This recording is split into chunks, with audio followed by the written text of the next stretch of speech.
এইবাৰ চেণ্ডেল লৈ দৌৰ মাৰিল সাপে।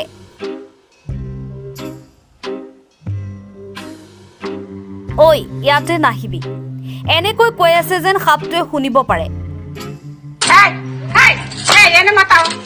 বৰ্তমানে এটা ভিডিঅ' সামাজিক মাধ্যমত ভাইৰেল হৈ আছে, য'ত এটা ডাঙৰ সাপে এটা ঘৰত প্ৰৱেশ কৰিবলৈ চেষ্টা কৰা দেখা গৈছে।